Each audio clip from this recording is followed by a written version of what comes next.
So, here's some things that guys need to watch out for when they're dating, regardless of the size of your pocketbook or your dreams or aspirations. And ignore these things at your peril, because just like all the great men of antiquity, the Bible, and in the past, a woman can need the help, but oftentimes the wrong woman can throw a man completely into chaos. Start off with this one. She wants to be courted. Yep, she wants to be courted. Now I know there's some guys who are probably thinking, hey Kevin, you kind of talk like a traditional man. What's wrong with her wanting to be courted? Nothing if she's truly a traditional woman. But typically women want to be courted because they want all the benefits of traditional femininity in gender roles, but they ain't bringing none of that stuff to the table. This is just another way of asking you to simp. Very few westernized women deserve to be courted. I say it again, very few westernized women deserve to be courted. You guys fought for equality. You're my equal. You wanted equal pay. You wanted equal rights, well, you need to get equal lefts. You wanted to be courted. That ain't gonna happen. We are equals. Deal with it. Thank Feminism 101, your mamas and your grandmamas. This is the world. Ladies, if you're watching, understand this is what men are on the lookout for. So if you're asking some guy to court you, what are you bringing to the table other than sex and debt? She's got a 90-day rule, or any kind of rule like this, in my opinion. The first time I hear a woman say she's got a 90-day rule, I'm out. The first time I hear a woman talk about this rule or any other kind of rule like that, I'm out. Just like the United States had a policy, we do not negotiate with terrorists. Women can be emotional terrorists. I do not negotiate with them, because if you give a mouse a cookie, it'll ask for a glass of milk. She has a 90-day rule. That automatically implies to me that she thinks her vagina is gold, that it's something that gum important that I have to work, strive, and earn for. I don't work that hard for anything that doesn't benefit me. Her vagina ain't it. If you have these 90-day rules, go out and blame all these Steve Harvey type guys who told you guys this foolishness. That is man repellent. Rule on day one, in the other 89 days, it'll be you playing with your cat by yourself. Next, she's a single mother. I'm not gonna bash single mothers or anything like that, but bottom line, there used to be a time when a woman had a baby out of wedlock, it was few and far between. And there was some shame that went along with it, enough to where they didn't keep going out and doing it over and over again. Now it's a badge of honor. You as a man are worth too much and too valuable. If you got your head on straight, you're out doing your thing, working your business, taking care of your business, you should not be forced to pick from a crop of women who've already had another man's children. You should not have to go out here and fight the world, build such and so forth, to come home to a woman that you will at best be the fourth or fifth most important thing in her life. You deserve better than that. I am sorry, ladies, if you've had a child, that is your responsibility. Own it. And as far as I'm concerned, stay out of the dating scene until your kids are out of the house. You made the choice to have those children, especially if you did it outside of wedlock. If you made that choice, then you make the choice to wear that scarlet letter. It's not our problem, it's yours. Guys, do not date single mothers. Do it at your peril. Next, she's a strong, independent, fill-in-the-blank woman. For me, you have 3 times to say that. I'm a strong, independent, blank woman. I'm a strong, independent, blank woman. I'm a strong, independent, check please, I'm gone. Anytime that comes out of their mouth, non-negotiable in the sentence, whether it's day 1 or day 300. Because to me, that's an underlying issue that's waiting to burst through. A person who has to say, I'm a strong, independent anything, is none of the things she says. It's like if you find yourself having to come into your house saying, I'm the man of this house. You gotta say you're the man of the house, there's a problem. If you watch Game of Thrones, when Joffrey says, I'm the king, and Tywin told him, any man who has to say he's the king is not the king. Strong, independent, blank anything needs to be strong, independent, and alone. She believes that men and women are equals. We are not equals. No male and female of any species on the planet are equal. We are different for a reason.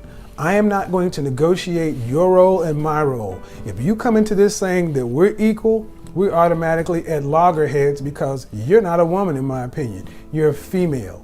I don't date females, I date women. Just like the men will hear what I'm saying, the males will probably throw shade. If you want a woman that you're equal, you're really giving your manhood up, and I can't help you. For the guys out there who are trying to hear me, equality is not what it's cracked up to be. Typically, women want equality when it benefits them, and they want to be ladies when it suits them. I don't have time for all the back and forth because I'm trying to do what I'm doing.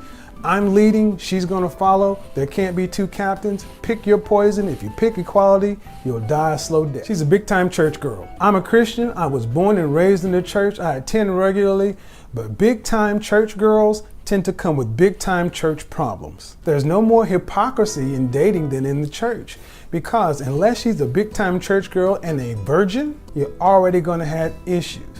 Oftentimes, big time church girls try to use the Bible as a weapon against the men that they date, to hold you biblically accountable for everything that it says a man should be, but yet not hold themselves biblically, morally, or ethically accountable to anything that it says a woman should be. They'll tend to take scriptures out of context, use biblical stories for their own selfish and manipulative ends, and hit you in a place to where you really can't defend your spirituality. That is the height of manipulative, deceptive, bad behavior. I don't roll with big time church Bible thumpers for these primary reasons. If it doesn't suit you, move on. But you know the kind of person I'm talking about. She's got lots of single girlfriends. You ever see a pack of animals roaming a neighborhood? There's always a lead animal and the ones that roam. It's all a bad situation. It's a game. Single women who hang out with other single women sit around and talk about single women stuff, and it's typically a lot about man bashing. Because just like most women, anytime they break up, it's never their fault. They never take accountability. Everyone they broke up with is a jerk. So if you start dating this woman who's hanging out with a lot of single girls, she's gonna go back to her friends, and everything that happens good over here, you're gonna be getting undermined with over here. She's got a lot of single girlfriends that she hangs out with, or a lot of single girlfriends, period.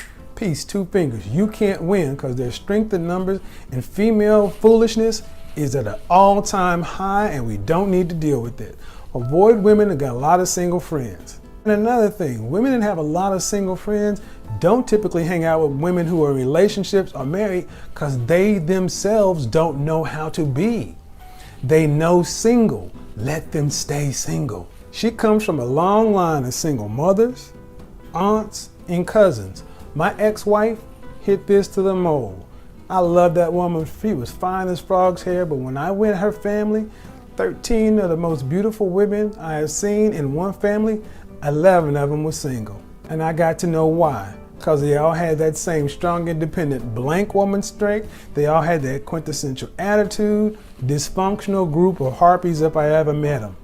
Nice enough people when you meet them one-on-one, but if you have a long line of single mothers, aunts, and cousins, you have generational curses, problems, and things in that family. It will rear its head sooner or later.